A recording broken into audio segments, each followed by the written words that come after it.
जे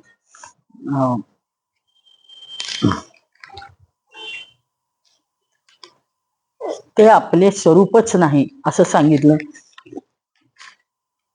आणि अशा अनेक गुह्य गोष्टींनी त्यांनी म्हणजे भगवंताचं गुह्य रूप जे आहे त्याचं वर्णन करत करत जे भगवंताची स्तुती केली त्याने भगवान प्रसन्न झाले आणि ते त्याच्या पुढे प्रकट झाले. त्यावेळी भगवान गरुडावर बसले होते. त्यांनी आपल्या विशाल 8 भुजांमध्ये शंख, चक्र, तलवार, ढाल, बाण, धनुष्य, पाश, गदा हे सगळं धारण केलं होतं. पितांबरधारी मेघश्याम प्रफुल्लित मुखमंडलावर प्रसादपूर्ण नेत्र, कंठात रुळणारी वनमाला, वक्षस्थलावर श्रीवत्स चिन्ह, गळ्यात चमचमणारा कौस्तुभमणी, बहुमूल्य किरीट, मकराकृती कुंडले, नुपुर, बाजूबंद यांनी सुशोभित दिसत होते. त्यांचं ते परमसुंदर रूप आपल्या दृष्टीत साठवत त्यांच्या समोर अत्यंत विनीत भावाने प्रजापती उभे होते. तिथं त्यांनी पाहिलं की त्यांच्यासह नारद, नंद, सुनंद आदी पार्षद चोहो बाजूंनी ते घेरलेले आहेत. दक्ष प्रजापती त्यांना जवळ जाऊन त्यांचे म्हणजे देवांचे पाय धरले, चरण कमलच घट्ट धरले. त्याची दक्ष प्रजापतीची भक्ती आणि प्रजावृद्धीची कामना पाहून देव प्रसन्न झाले आणि ते म्हणाले, दक्षा, तुझ्या तपस्येने मी संतुष्ट झालोय. माझी अशी इच्छा आहे की सर्व प्राणी समृद्ध व अभिवृद्ध व्हावेत. म्हणजे मी त्यांच्या अभिवृद्धीसाठी, समृद्धीसाठी कामना, म्हणजे स्वतः देव आपल्याला, म्हणजे हे काही जरी दक्षाला सांगितलेलं असलं, दक्षाने प्रजा उत्पन्न केली तर त्याच्या प्रजेचाच अंश आपण आहोत ना. म्हणजे आजच्या काळात सुद्धा भगवंताची हीच इच्छा आहे की समस्त प्रजेने अत्यंत समृद्ध आणि अभिवृद्ध व्हायला पाहिजे, आनंदित राहायला पाहिजे, रडत राहायचं नाही, कारण ते भगवंताचं ठिकाणच नाही. जेव्हा काही सृष्टी नव्हती तेव्हा मी एकटाच ज्ञानस्वरूप अव्यक्त होतो. माझ्या गुणमयी मायेच्या योगे हे ब्रह्मांड शरीर झाले. हे सगळं स्वतः देव प्रजापतीला सांगत आहेत. नंतर देव शिरोमणी ब्रह्मा सृष्टी रचण्याकरता तयार झाला, पण सृष्टी कार्यामध्ये त्याला असमर्थ पाहून मी त्याला तपाचीच आज्ञा दिली. घोर तप करून त्याने पहिले 9 प्रजापती उत्पन्न केले. नंतर भगवान म्हणाले, दक्षा, ही पहा, पंचजन्य प्रजापतीची कन्या आसिक्नी, हिच्याशी तू विवाह कर आणि प्रजा निर्माण कर. असे म्हणून भगवान अंतर्धान पावले. ह्या आसिक्नी बरोबर म्हणजे त्यांच्या बरोबर त्यांनी विवाह केला आणि भगवंताच्या शक्ती संचाराने ते परमसमर्थ झाले. त्यांना 10 सहस्त्र पुत्र झाले. हे दक्षाचे सर्व पुत्र स्वभावाने एकसारखे होते. त्याने दक्षाने प्रजावृद्धीसाठी आज्ञा दिली. त्यांना हर्याश्व असं त्यांना म्हटलं जातं. आणि ते तप म्हणजे करायला वनात पश्चिम तटावर समुद्रावर गेले आणि नारदांना ते भेटले. नारदांनी जसं पहिल्या प्रचेतांना उपदेश केला होता तसंच ह्यांनाही उपदेश केला, निवृत्तीपर. आणि खूप दिवस झाले हे आले का नाहीत म्हणून प्रजापती बघायला लागला, तर त्याला कळलं की अरे, हे तर आपले मुलं घोर तपस्येत लीन झालेत आणि त्यांना प्रजावृद्धीचं काहीच पडलं नाहीये, निवृत्तीपरायण झालेत. आणि त्यांच्या तिथून नारद फिरतायत हे बघितल्यावर त्यांचा संताप अनावर होतो. त्यांनी तिथं नारदांना बघितलं आणि त्यांनीच हा वैराग्याचा उपदेश त्यांना दिलाय का याची खात्री केली.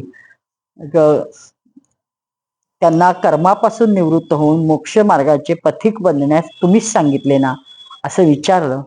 मग दक्ष प्रजापती त्याच्या होकारावर मात्र संतापले आणि मग ते म्हणाले, दुष्ट नारदा, तू माझ्या पुत्रांना भिक्षू मार्ग दाखवलास.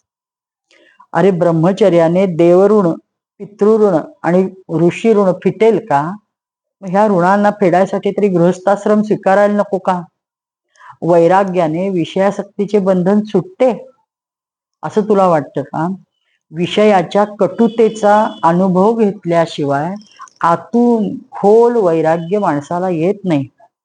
गृहस्थ धर्म मर्यादांचे पालन करू शकतो. तू आमच्या वंश परंपरेचा उच्छेद केलास, तू फार दुष्ट आहेस. ते खूप त्याला बोलतात, संतापतात आणि म्हणतात तू लोकांतरात भटकत राहशील, तुलाही एक घर नसेल, तू एकाच ठिकाणी राहायलास तर तुला स्थान नाही. शुकदेवजी असं म्हटल्यावर नारद म्हणतात ठीक आहे, तो शाप स्वीकारतात आनंदाने. आणि ते खरा साधू की त्यांच्याकडं प्रतिशाप द्यायची ताकद असली तरीही ते परत उलट शाप न देता तो आनंदाने स्वीकारून निघून जातात. म्हणजे दुसऱ्यांना पुन्हा शक्ती एवढी आहे की दुसरा शाप ते देऊ शकतात, पण नाही. त्याला भागवत म्हणतं एतावान साधुवादो ही तितिक्षेतेश्वर स्वयं. म्हणजे जो म्हणजे असं करून साधू तो खरा साधू आहे की आपल्या जवळ प्रचंड ताकद आहे दुसऱ्याचा अपमान करायची, उपमर्द करायची, त्याला एखादा शाप द्यायची, पण तरी सुद्धा तो साधू म्हणजे शांत राहतो आणि आपल्या केलेल्या कर्माचं ते फळ समजतो. नंतर शुकदेवांनी राजा परीक्षिताला दक्ष प्रजापतीच्या 60 कन्यांचे वर्णन ऐकले. आता ह्याला इतकं वाईट वाटतं की आपण म्हणजे प्रजेची उत्पत्ती नाही केली, मग आता काय करायला पाहिजे. मग ते म्हणतात की पुन्हा फिरून तू आता ते ठरवतात की आपले पुत्र जन्माला आले की तपस्येला जातात, त्यांना आपण सांगतो की तुम्ही प्रजावृद्धी करा, आणि ते त्यांच्यात म्हणजे काही रमत नाहीत, तर ते लगेच प्रजावृद्धीच्याच मागं जायसाठी आधी निवृत्ती मार्ग स्वीकारल्याप्रमाणे तपाला जातात. मग हे काही बरोबर नाही, मग आता आपण वेगळा काहीतरी मार्ग स्वीकारावा का, असा म्हणजे ते मनाशी एक निश्चय करतात. आणि मग त्यानंतर ते विचार करतात की आपण कन्याच का जन्माला घालू नये की ज्या कुठं जाणार नाहीत आणि ज्या आपल्या जवळच राहतील. आणि मग ते त्याप्रमाणे होतं. त्या अक्षिणीपासून त्यांनी 60 कन्या जन्माला घातल्या आहेत आणि त्या 60 कन्या त्यांचा म्हणजे विस्तारत आहे. शुकदेवजी सांगतात परीक्षित त्यांना त्यानंतर ब्रह्माजींनी खूप अनुनय विनय केल्यावर दक्ष प्रजापतीने आपली पत्नी असिकनीच्या गर्भातून म्हणजे त्यांचा संताप झालेला बघून ब्रह्मदेव येतात. ब्रह्मदेव त्यांना समजावतात आणि तू करशील रे, प्रजा उत्पन्न करशील किंवा प्रजेची वृद्धी होईल असं सांगतात. आणि मग ती कशी होईल, मग त्यावेळेस ते कन्यांच्या उत्पत्तीचा मार्ग त्यांनी सांगितलेला असतो. ते म्हणतात आपली पत्नी असिकनीच्या गर्भातून 60 कन्या उत्पन्न कर, आणि त्याप्रमाणे ते त्यांनी केल्या. त्या सर्व पिता दक्षावर अतिशय प्रेम करत होत्या. सॉरी. दक्ष प्रजापतींनी त्यापैकी 10 जणींना धर्माशी विवाह लावून दिला, त्यातील 13 कश्यपांना दिल्या. 27 जणींचा विवाह त्याने चंद्राशी लावला, 2 भूतांशी, 2 अंगिरांना, 2 कृशश्वांशी आणि राहिलेल्या 4 तार्क्ष नामधारी कश्यपांशी विवाह केला. परीक्षित, तू ह्या कन्या आणि त्यांच्या संतानाची नावे माझ्याकडून ऐक व यांचीच परंपरा 3 लोकांमध्ये पसरली. म्हणजे कन्येपासून पुढे ही सर्व प्रजा उत्पन्न झाली. धर्माच्या 10 पत्न्या होत्या. त्यांची नावं भानू, लंबा, ककुभ, जामी, विश्वा, साध्या, मरुत्वती, वसु, मुहूर्ता आणि संकल्पा. व त्यांच्या पुत्रांची नावं भानूचा मुलगा देवऋषभ व त्याचा इंद्रसेन, लंबाचा मुलगा विद्योत आणि त्याचा मुलगा मेघगण, ककुमाचा मुलगा सकट आणि किकट व त्याचा सकट आणि त्याचा मुलगा किकट. पृथ्वीवर सर्व किल्ल्यांची मुख्य देवता, अभिमानी देवता तो होता किकट. जामीच्या मुलाचे नाव स्वर्ग, त्याचा मुलगा नंदी होय. विश्वाला विश्वदेवे मुले झाली, त्यांना काही मुले म्हणजे त्याच्या मुलांना विश्वदेवाला नातवंड झाली नाहीत. साध्येला साध्यगण झाले, त्यांचा पुत्र अर्थसिद्धी होय. मरुत्वीला 2 मुले झाली, मरुत्वान आणि जयंत. त्यातला जयंत हा भगवान वासुदेवाचा अंश, त्याला लोक उपेंद्र असंही म्हणतात. त्यानंतर मुहूर्त. मुहूर्तापासून मुहूर्ताच्या अभिमानी देवता झाल्या. हे आपापल्या मुहूर्तात जीवांना त्यांच्या कर्मानुसार फळ देतात.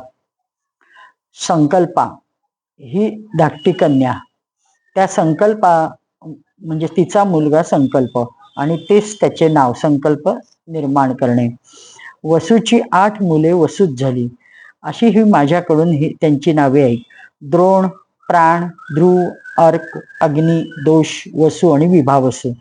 द्रोणच्या पत्नीचे नाव अभिमती, तिच्यापासून हर्ष, शोक, भय ह्या अभिमानी देवता झाल्या. प्राणाची पत्नी ऊर्जस्वती, तिच्या गर्भातून सह, आयु, पुरोजव नावाचे 3 पुत्र झाले. आणि ध्रुव पत्नी धरती हिने अनेक नगरांचे अभिमानी देवता उत्पन्न केल्या.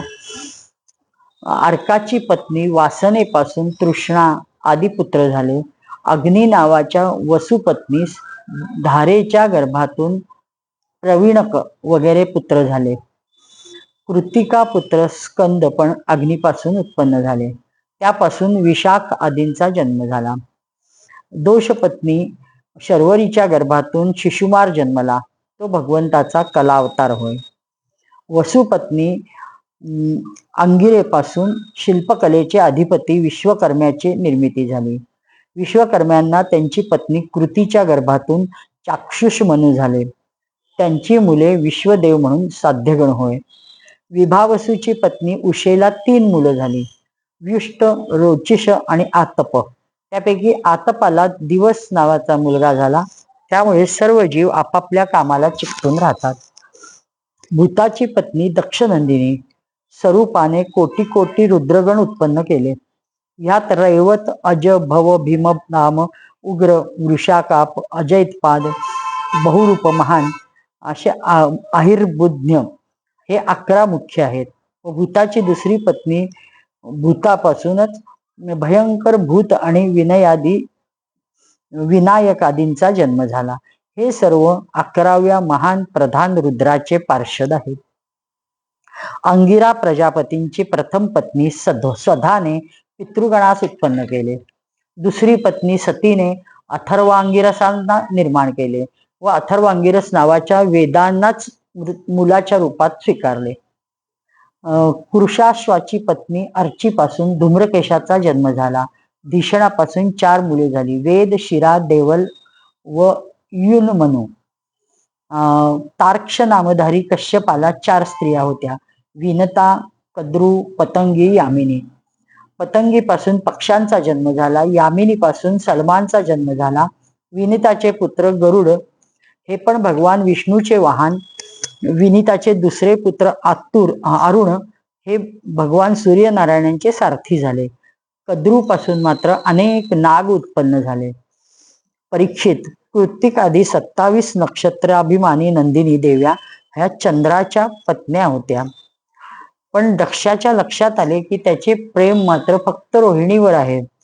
मग त्याला ह्याचा खूप राग आला, म्हणून त्याने शाप दिला आणि त्याला क्षयरोग होईल. त्याप्रमाणे त्यांना काही संतान झाले नाही आणि त्याला क्षयरोग होऊ लागला, तो क्षीण होऊ लागला. तेव्हा या सर्व पत्न्या त्यांनी पुन्हा दक्षाला प्रसन्न केले. कृष्ण पक्षात तो क्षीण होतो आणि तो फिरून दक्षाने त्याला उशाप दिल्यावर तो शुक्ल पक्षामध्ये पूर्ण होण्याचा वर त्याला प्राप्त झाला. आता तू कश्यपा पत्नींची मंगलमय नावं ऐक. त्या लोकमाता आहेत. त्यांच्यापासून सारी सृष्टी उत्पन्न झाली आहे. त्यांची नावे अशी: आदिती, दिती, दनु, काष्टा, अरिष्टा, सुरसा, इला, मुनी, क्रोधवशा, ताम्रा, सुरभी, सर्मा आणि तिमी. या तिमीची मुले जलचर जंतू आणि सर्माचे वाघ आदी जीव. सुरभीची मुले गाय, म्हैस हे 2 खुरांचे अन्य जनावरे. ताम्राची संतान गिधाड, घार यासारखे शिकारी पक्षी. मुनीपासून अप्सरा उत्पन्न झाल्या. क्रोधवशाची मुले म्हणजे साप, विंचू व अन्य विषारी जंतू. इलेला वृक्ष, लता इत्यादी म्हणजे इलेनी हे आपला वंश याच्यात वाढवला व त्या वनस्पती झाल्या. सुरसाला राक्षस झाले. अरिष्टेपासून गंधर्व झाले. काष्ठेपासून घोड्यासारखे खूर असणारे पशु निर्माण झाले. दनूला 61 पुत्र झाले. त्यातील प्रमुख नावे द्विधुर्मा, शंबर, अरिष्ट, हयग्रीव, विभावसु, अयोमुख, शंकुशिरा, स्वरभानु, कपिल, अरुण, पुलोमा, वृषपर्वा, एकचक्र, अनुतापन, दुर्जय अशी आहेत. स्वरभानुची कन्या सुप्रजेशी नमुचीने आणि वृषपर्व्याची मुलगी शर्मिष्ठेशी महाबली नहुषनंदन ययातीने विवाह केला. दनूचा मुलगा वैश्वानरास 4 सुंदर मुली होत्या. त्यांची नावे उपदानवी, हयशिरा, पुलोमा आणि कालका अशी होती. ह्यातील उपदान बरोबर हिरण्याक्ष, हयशिरे बरोबर क्रतूचा विवाह झाला. ब्रह्मदेवाच्या आज्ञेने प्रजापती भगवान कश्यपांनी वैश्वानराच्या राहिलेल्या 2 मुलींशी लग्न केले. त्यातून पौलोम आणि कालकेय नावाचे 60,000 रणवीर दानव निर्माण झाले. यांचेच नाव निवात कवच होय. हे सतत यज्ञ कर्मात विघ्न आणत होते. परीक्षित राजा, तुझे आजोबा अर्जुन हे ज्यावेळेस स्वर्गामध्ये 1 वर्ष राहायला गेले होते, निवास होता, त्या काळात त्यांनी इंद्राला प्रसन्न करण्यासाठी या निवाच कवशांचा वध केला आणि त्यांना प्रसन्न केले. विप्रचित्ताची पत्नी सिंहिकेच्या गर्भातून 101 मुलं उत्पन्न झाली. त्यात सर्वात मोठा मुलगा म्हणजे राहू, ज्याची गणना ग्रहात केली जाते, आणि राहिलेल्या 100 जणांचे नाव केतू आहे. परीक्षित, आता क्रमानेच आदितीचा वंश ऐक. ह्याच वंशात सर्व व्यापक देवाधिदेव नारायणाने अवतार घेतला. आदितीची मुले विवस्मान, अर्यमा, पुषा, तष्ठा, सविता, भग, धाता, विधाता, वरुण, मित्र, इंद्र, त्रिविक्रम म्हणजे वामन. ह्याच लोकांना 12 आदित्य असंही म्हटलं जातं किंवा ते 12 आदित्य म्हणून ओळखले जातात. विवस्वानाची पत्नी महाभाग्यवती संज्ञाच्या गर्भातून श्राद्धदेव म्हणजे वैवस्वत मनु अर्थात यमयमीचा जोडा उत्पन्न झाला. संज्ञानेच घोडीचे रूप धारण करून भगवान सूर्याद्वारे भूलोकी 2 अश्विनी कुमारांना जन्म दिला. विवस्वानाची दुसरी पत्नी छाया, तिला शनैश्वर, सावर्णी मनु नावाची 2 मुले झाली. तपती नावाची 1 कन्या झाली. तपतीने संवर्षणास पती रूपात वरले. अर्यमाची पत्नी मातृका होती. तिच्या गर्भातून चर्षणी नावाची मुले जन्मली. ते कर्तव्य अकर्तव्य ज्ञानाने युक्त होते. त्यासाठी ब्रह्माजींनी त्याचा आधारावर मनुष्य जातीची म्हणजे आपण जे 4 वर्णात रूपांतर केले ते त्यांनी त्यावेळेस सुरू केलं. ब्राह्मणादी वर्ण याची कल्पना केली. म्हणजे सगळे पहिल्यांदा एक होतो आणि फक्त व्यवस्थित चालावं विश्व म्हणून त्यांनी ते 4 विभाग केले आणि त्यांना त्यांची कामं नेमून दिली. जन्म कुठला ह्याचा विषय नाही. दैत्यांची छोटी बहीण कुमारी रचना त्वष्ट्याची पत्नी होती. रचनेला 2 मुले झाली, सन्निवेश आणि पराक्रमी विश्वरूप. विश्वरूप जरी शत्रूचे भाचे होते तरी पण जगद्गुरु बृहस्पतींकडून इंद्राकडून बृहस्पतींचा अपमान झाल्यावर त्यांनी गुरुपद त्यागलं. त्यावेळेस हा विश्वरूप त्यांचा देवतांचा गुरु झाला. हे असा म्हणजे त्यांची माहिती सर्व आसिक्नीच्या 60 कन्यांचा विस्तार, वंश विस्तार अत्यंत विस्तृत असा ह्या केलेला आहे आणि सगळ्यांची माहिती यात दिलेली आहे.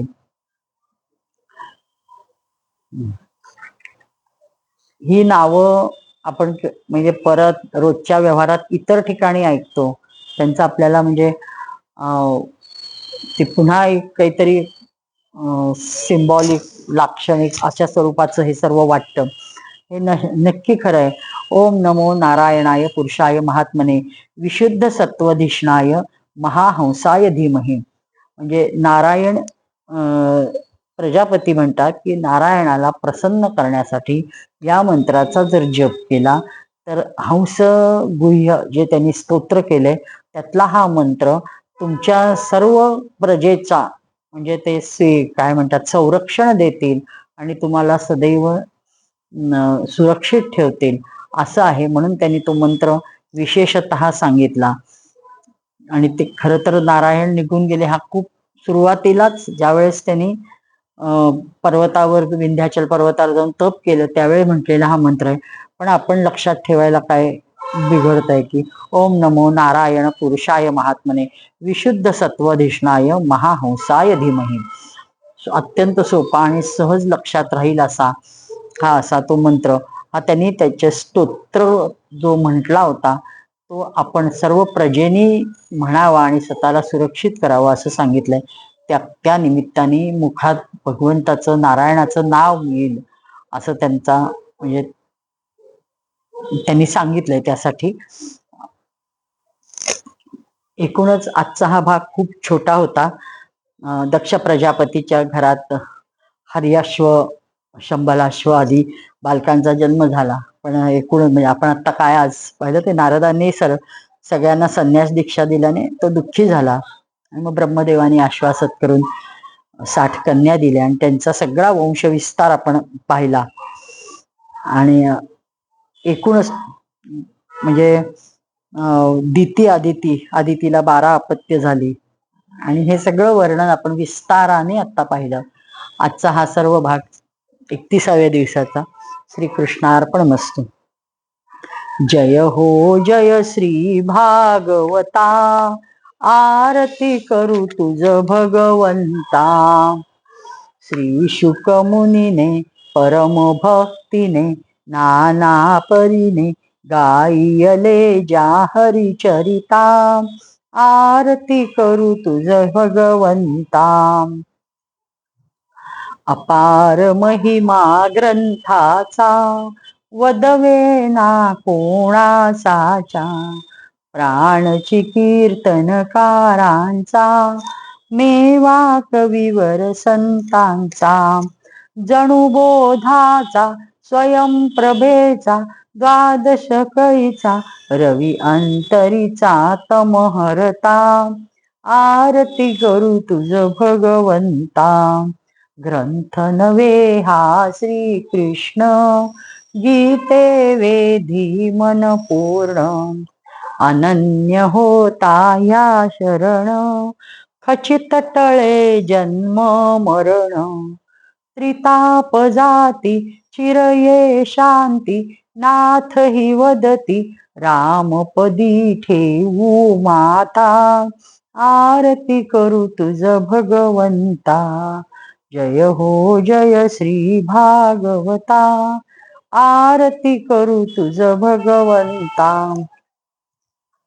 करुणानिधे प्रभोनो दोषान् क्षमस्व भगवन्. सुचिरात् प्रसुप्त देशं परिबोधयाशु भगवन्. भुवि भूत सर्व भाषा परिपूरिताभिलाषा.